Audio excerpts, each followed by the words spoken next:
झारखंड सरकार के 25 साल पूरे होने पर रजत पर्व के अवसर पर आपकी योजना आपकी सरकार आपके द्वार सेवा का अधिकार सप्ताह 21 नवंबर से जो 28 नवंबर 2025 तक चलेगा नीलांबर पीताम्बरपुर में आज शुरू किया गया। लेकिन यहाँ जो देखने को मिला वो थोड़ा दिलचस्प है। जब दो पार्टी के लोग मिलते हैं तो मामला कुछ न कुछ पॉलिटिकल दिख जाता है।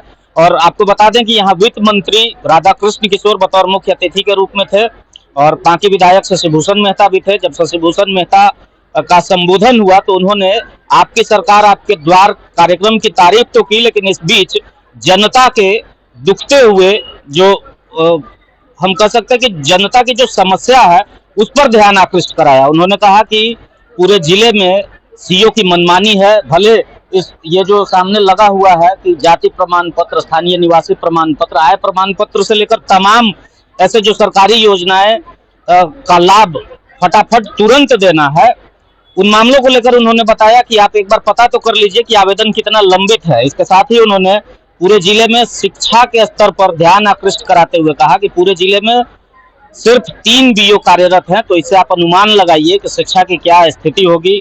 इसके अलावा उन्होंने अभी जो किसानों के का चल रहा है, धान कटाई का सीजन शुरू हो गया है, तो इसे लेकर उन्होंने धान की खरीद पर भी सवाल उठाया कि सरकारी मूल्य 24 रुपए है, लेकिन अभी जो किसान है वो 15 से 16 रुपए धान बेचने को विवश है। उन्होंने जो पूर्व विधायक यहाँ के रहे हैं देवेंद्र सिंह, उन पर भी सवाल उठाया। हालांकि नाम नहीं लिया, लेकिन एफडीआर रोड बलियारी से तरहसी तक और तरहसी से सुगी तक के निर्माण कार्य को लेकर और अन्य कई मुद्दों पर, चाहे वो ढूब पुल का मामला हो या अन्य ठेकेदारी को लेकर उन्होंने उन पर सवाल उठाया। और इसके अलावा बालू को लेकर भी उन्होंने सवाल उठाया कि रात भर बालू चालू रहता है और अंधेर गर्दी मची हुई है। दिशा की बैठक में उन्होंने कहा कि 5 बार उन्होंने आवाज उठाया है कि नीलांबर पीताम्बरपुर में डिग्री कॉलेज खोली जाए, लेकिन अभी तक इस पर कोई पहल नहीं की गई। इसके अलावा पोखराहा में फ्लाईओवर निर्माण कराने से लेकर पंचायत प्रतिनिधियों को फंड दिलाने और रसोईया बहनों का वेतनमान 5,000 करने का मानदेय और उसके अलावा नल जल योजना पर भी सवाल उठा दिया। पॉलिटेक्निक कॉलेज जो बसौरा में बनकर पिछले कई सालों से तैयार है, उसे स्टार्ट करने पर भी उन्होंने बल दिया और कहा कि इसका मामला भी उन्होंने विधानसभा में उठाया। बावजूद सरकार अब तक इस पर ध्यान नहीं दे रही है। हालांकि इस पूरे जो आरोप हैं या फिर सरकार पर जो सवाल उठाया गया उस पर चुटकी लेते हुए राधाकृष्ण किशोर ने भी कुछ सवालों के जवाब दिए। तो एक तरीके से ये जो सरकार आपके द्वार कार्यक्रम था, यहाँ भाजपा और कांग्रेस के बीच थोड़ी सी छींटाकशी भी देखने को मिली। ये एक मनातू बहुत है, पूरा इंटीरियर इलाका है, इंटीरियर ब्लॉक है, वहाँ पर आज 3 वर्षों से कोई वीडियो नहीं है, प्रभार में चल रहा है। यही स्थिति तरहसी का है, वहाँ पर कोई सीओ नहीं है। यह इसी प्रकार से पार्टी की स्थिति है, लेसली का स्थिति है। यहाँ पर वीडियो और सीओ तो दोनों ही है, लेकिन जो स्थिति है क्या आपका अंचलाधिकारी का निश्चित रूप से एकदम दयनीय स्थिति है। लोग परेशान रहते हैं। तो साहब से कुछ कहने के लिए जो जाते हैं तो इनका तो जवाब ही सुन करके हम लोग दंग रह जाते हैं। जनवरी महीने में शायद रिटायरमेंट होना है, कहने के बाद ये चाय तो मीठे पिला देते हैं, लेकिन काम क्या करते हैं सो किसी महोदया को भी मालूम है। इनका ये या तो जहाँ तक पहुँचना था हम पहुँच गए, या तो हमें ट्रांसफर करवा दीजिए या फिर सस्पेंड करवा दीजिए, लेकिन हमको मन लगेगा वो नहीं करेंगे। आज जितना पेंडिंग काम है, जितनी परेशानी इस प्रखंड में है, निश्चित वैसा कहीं नहीं है। इसलिए मैं आपसे आग्रह करना चाहेंगे कि जितना प्रभार में चल रहा है वो तमाम प्रभार को दूर करते हुए अविलंब सभी पदाधिकारियों को आप पदस्थापित करने का जो काम करें, और जो लोग नहीं चाहते हैं कि यहाँ पर रहे वैसे लोगों को आप स्थानांतरित करके आप दूसरे जगह भेजने का काम करें। इसके साथ साथ महोदय मैं बताना चाहूँगा कि बीओ पूरे जिले में मात्र 3 है। 1 जनवरी महीना में रिटायर करने वाले हैं प्रजापति जी। कैसे चल रहा है स्थिति आप देख रहे हैं, स्कूल कॉलेज कैसे निरीक्षण होते हैं, कैसे चलते हैं, ये सभी जग जाहिर है। इसको ये हम आग्रह करना चाहेंगे कि जितने भी प्रभार में लोग हैं सब प्रभार को ये करके हटा करके और अस्थायी नियुक्ति कराने का काम करें। आंगनबाड़ी का भी हाल आप जानते हैं महोदय। अब आंगनबाड़ी आप देख रहे हैं, मात्र के एक होंगे, नहीं तो किसी के भैया वीडियो कहीं चार्ज में, कहीं सीओ चार्ज में, कहीं ये एमओ चार्ज में, तो कहीं कोई चार्ज में, इसी प्रकार से सभी प्रभाग में है। इसलिए हम आग्रह करना चाहेंगे कि आंगनबाड़ी बड़ी अच्छा ये कहिए कि आपका कार्यक्रम है। आंगनबाड़ी से बच्चों को केंद्र तक जाने का, पढ़ने का और उनको ये कहिए कि उनको खाने का मिल जाता है, लेकिन जो उद्देश्य है वो पूरा नहीं होता।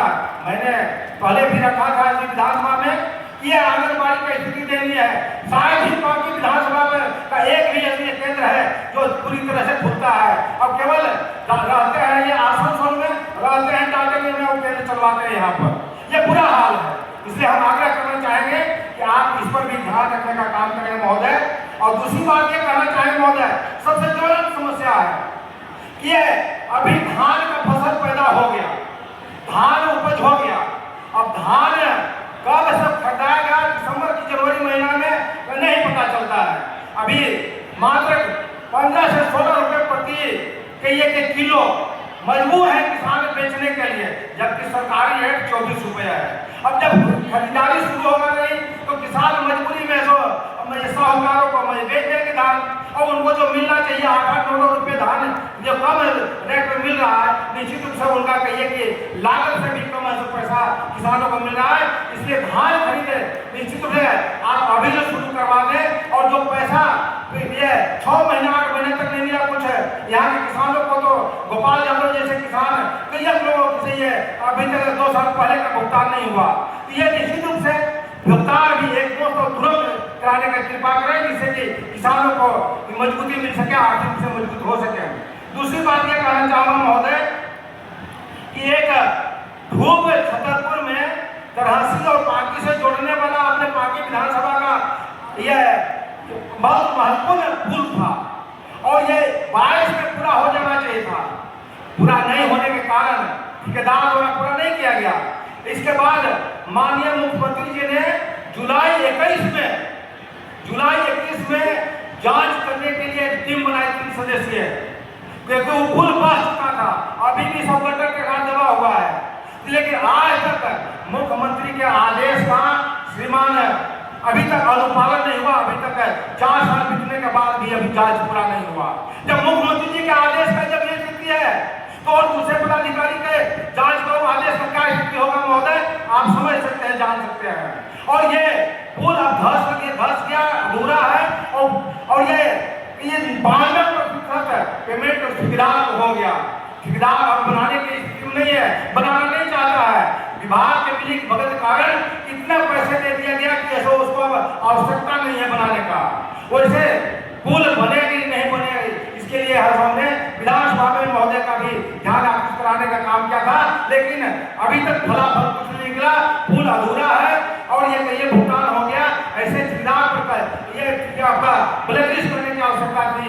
इसके बाद उस पर पुल को पूरा कराने की आवश्यकता है, तभी लोगों को कहिए कि ये मनाली जाने वाले लोग आपका ये उस इलाके में जाने वाले जो नदी पार करते हैं, उनको 7-8 पंचायत के लोगों को सुझाव दी महोदय, उस पर ध्यान आकृष्ट कराना चाहूंगा महोदय। दूसरी बात ये कहना चाहता हूँ महोदय कि FDR का रोड, FDR एक भारत सरकार का एक महत्वपूर्ण तकनीक से बनने वाला सड़क था, जो बलियारी से तरहसी तक आता है 22 किलोमीटर। और ये कहिए तरहसी आपका ये मिडिल स्कूल चौक से लेकर के सुगी तक चलने वाला रोड था। ये उनका ऑर्डर खत्म हो गया, काम अधिक पूरा हो गया, लेकिन अधूरा नहीं बना हुआ है, अभी आधा नहीं बन पाया है। और जो बना भी अभी भी दीवार ये उसका ढलाई फटा हुआ है, पीठ कबड़ रहा है। तो ऐसे जब ऐसे रहेंगे तो विकास के लिए सरकार हेमंत बाबू को जितना प्रयास करेंगे, जब ऐसे एक घटक कर जाएंगे विभाग के पदाधिकारी और ये कहिए ठेकेदार, तो कहिए कि मनसा हेमंत बाबू कैसे पूरा होगा, सरकार का पूरा होगा, ये क्वेश्चन है, सवाल है, सबों के दिमाग में घर कर रहा है कि आप इसे जरूर इसको दिखवाने का काम करें महोदय।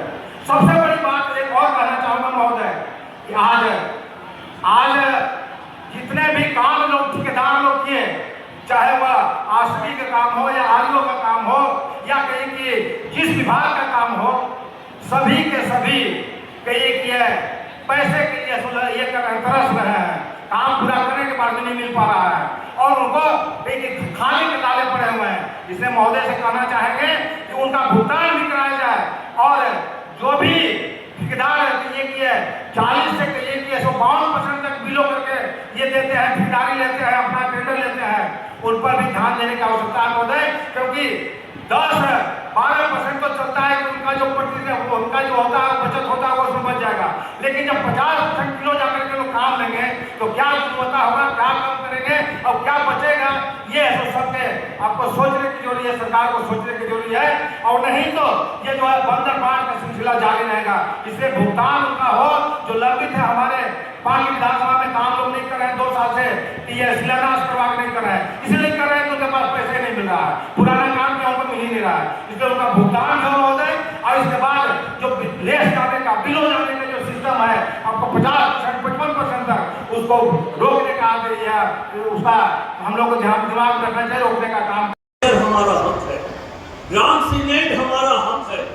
लेकिन अगर आप ये सोच के चलिएगा कि वहाँ हमारी इंजन तो नहीं है, हम नहीं देंगे, तो मैं समझता हूँ कि लोकतंत्र को कमजोर करने वाली बात है। इसीलिए हम विनती करते हैं कि आप जहाँ से आते हैं लग जाइए और पहुँचिए दिल्ली और कहिए कि ये 17 और 13 लगभग 30,000 करोड़ रुपये जो झारखंड को नहीं मिला है भारत सरकार दे। और इसके बाद भी हम कहना चाहते हैं कि हेमंत सोरेन की सरकार, राधा कृष्ण किशोर, हम इस राज्य को उस ऊंचाई पर पहुंचाना चाहते हैं जो भारत का नंबर 1 राज्य हो। लेकिन दुर्भाग्य की बात है कि कोल कंपनियों के द्वारा 1,36,000 करोड़ रुपया, 1,36,000 करोड़ रुपया माननीय सचिव मिश्र जी झारखंड को नहीं मिला है। हम लोग कई बार आग्रह कर चुके हैं कि माननीय दिल्ली के महोदय पैसा दीजिए ताकि हम झारखंड को नई ऊंचाई पर ले जाए। पूरी हमारे पास मैं बहुत अधिक समय नहीं दूंगा, लेकिन हेमंत सोरेन सरकार खासकर परामू की हम सिंचाई के परिक्षेत्र में काम करना चाहते हैं, हम कृषि उत्पादन में वृद्धि करना चाहते हैं। आलू बालू ये बात शशि भूषण जी के सामने कहे नहीं बोले, बालू पर तो अभी हम आने ही वाले हैं। मैं आपको ये बताना चाहता हूं कि हमारा बजट है 1 लाख। थोड़ा सा सुन लीजिए, बलुइया पर अटैक कर रहे हैं और ये केंद्र सरकार जो सहयोग नहीं कर रही है वो नहीं अच्छा लग रहा है, सुनिए थोड़ा।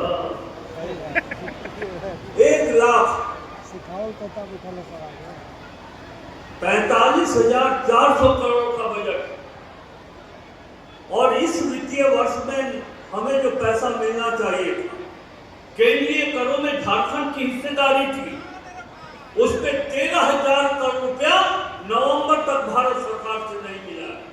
अनुदान की राशि जो हमें मिलनी थी 17,000 करोड़ रुपया